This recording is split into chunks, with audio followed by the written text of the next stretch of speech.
ಬನ್ನಿ ಅಂತಂದು ಆಹ್ವಾನ ಮಾಡಿದ್ದಾರೆ. ನೋಡಿ, ಖಂಡಿತ ಅವರಿಗೆ ರಾಜ್ಯಸಭೆಗೆ ಬರಬೇಕು ಅಂತಕ್ಕಂಥ ಆಹ್ವಾನವನ್ನು ಕಾಂಗ್ರೆಸ್ ಪಕ್ಷದ ಹೈಕಮಾಂಡ್ ಕೊಟ್ಟಿದ್ದಾರೆ. ಮುಂದಿನ ದಿನಗಳಲ್ಲಿ ನಿಮಗೆ ಪಕ್ಷದ ಒಂದು ಜವಾಬ್ದಾರಿಗಳನ್ನು ಕೊಡ್ತೀವಿ ಅಂತಕ್ಕಂಥದ್ದು ಹೇಳಿದರು. ಆದರೆ ಸದ್ಯಕ್ಕೆ ನಾನು ರಾಜ್ಯದಲ್ಲಿ ಇರ್ತೀನಿ, ನಿಮ್ಮ ಜೊತೆ ಇರ್ತೀನಿ ಅಂತಕ್ಕಂಥ ಮಾತನ್ನು ಮಾನ್ಯ ಸಿದ್ದರಾಮಯ್ಯ ಸಾಹೇಬರು ಹೇಳಿದ್ದಾರೆ. ಅದರಿಂದ ನಾವು ಅವರು ನಮ್ಮ ಜೊತೆಯಲ್ಲಿ ಇರ್ತಾರೆ ಪಕ್ಷಕ್ಕೆ, ಮತ್ತು ಡಿ ಕೆ ಶಿವಕುಮಾರ್ ಅವರು ಏನೇನು ಜವಾಬ್ದಾರಿಯನ್ನು ವಹಿಸ್ಕೊಳ್ತಾರೆ, ಅವರಿಗೆ ಬೆನ್ನಿಂದೆ ನಿಂತು ಸರ್ಕಾರವನ್ನು ಉತ್ತಮವಾಗಿ ನಡೆಸುವಂಥದ್ದಕ್ಕೆ ಅವರೆಲ್ಲ ಅನುಭವವನ್ನು ಅವರು ದಾರಿ ಎರಿತಾರೆ.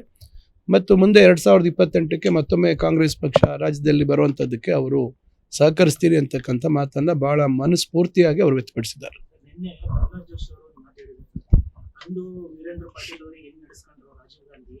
ರಾಹುಲ್ ಗಾಂಧಿ ಈ ಬಾರಿ ಸಿದ್ದರಾಮಯ್ಯನವರನ್ನು ಹಾಗೆ ನಡೆಸಿದ್ದಾರೆ, ಒಬಿಸಿ ನಾಯಕರನ್ನ ಅವಮಾನ ಮಾಡಿದ್ದಾರೆ ಅಂತ ಹೇಳಿದ್ದಾರೆ. ನೋಡಿ, ಮಾನ್ಯ ಪ್ರಹ್ಲಾದ್ ಜೋಶಿ ಅವರು ಕೇಂದ್ರದಲ್ಲಿ ಮಂತ್ರಿಗಳು. ಕೆಲವೇ ತಿಂಗಳುಗಳ ಹಿಂದೆ ಸಿದ್ದರಾಮಯ್ಯ ಸಾಹೇಬ್ರ ಬಗ್ಗೆ ಏನೆಲ್ಲ ಮಾತಾಡಿದ್ರು, ಯಾವ್ಯಾವ ರೀತಿ ಸಂಬೋಧನೆ ಮಾಡಿದ್ರು ಅಂತಕ್ಕಂಥದ್ದು ಈಗ ಇದ್ದಕ್ಕಿದ್ದಂಗೆ ಸಿದ್ದರಾಮಯ್ಯ ಸಾಹೇಬ್ರ ಮೇಲೆ ಅನುಕಂಪ, ಕರುಣೆ ಎಲ್ಲ ತೋರಿಸುವಂಥದ್ದು ಕೇವಲ ರಾಜಕೀಯ ದುರುದ್ದೇಶದಿಂದ. ಇವತ್ತು ಯಾವ ರೀತಿ ಕಾಂಗ್ರೆಸ್ ಪಕ್ಷ ಯಾವುದೇ ರೀತಿ ಕೆಟ್ಟದಾಗಿ ಸಿದ್ದರಾಮಯ್ಯ ಸಾಹೇಬರನ್ನು ನಡೆಸ್ಕೊಂಡಿಲ್ಲ. ಇದು ಸುಮಾರು 6 ತಿಂಗಳಿಂದ ನಡೀತಾ ಇರ್ತಕ್ಕಂಥ ಚರ್ಚೆ. ಅದರಿಂದ ಸಿದ್ದರಾಮಯ್ಯ ಸಾಹೇಬರು ಪದೇ ಪದೇ ಹೇಳ್ತಾ ಇದ್ರು, ನಾವು ರಾಹುಲ್ ಗಾಂಧಿಯವರ ಏನು ಸೂಚನೆ ಕೊಡ್ತಾರೆ, ಪಕ್ಷದ ಹೈಕಮಾಂಡ್ ಏನು ಸೂಚನೆ ಕೊಡ್ತದೆ ಅದರಂತೆ ನಾನು ನಡ್ಕೊಳ್ತೇನೆ ಅಂತಕ್ಕಂಥದ್ದು. ಈಗ ಅವರು ನಿರೀಕ್ಷೆ ಮಾಡಿದ ರೀತಿ ಬೆಳವಣಿಗೆಗಳಾಗಿದ್ದಾವೆ ಅಂತಕ್ಕಂಥದ್ದನ್ನು ಕಂಡು ಇವತ್ತು ಅವರಿಗೆ ಹತಾಶರಾಗಿದ್ದಾರೆ.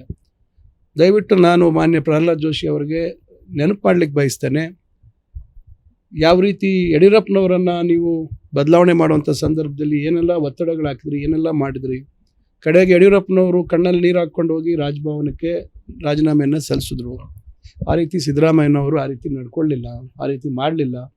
ಏನು ಕಾಂಗ್ರೆಸ್ ಪಕ್ಷದ ಹೈಕಮಾಂಡ್ಗೆ ಏನು ಮಾತು ಕೊಟ್ಟಿದ್ರು, ನಿಮ್ಮ ಆಜ್ಞೆಯನ್ನು ನಾವು ಪಾಲಿಸ್ತೀವಿ ಅಂತ ಅದರ ಪ್ರಕಾರ ನಡ್ಕೊಂಡಿದ್ದಾರೆ. ಅದರಿಂದ BJPಯವರ ಕನಸು ಏನಿತ್ತು ಅದು ನುಚ್ಚುನೂರಾಗಿರೋದಕ್ಕೆ ಅವರು ಹತಾಶರಾಗಿದ್ದಾರೆ.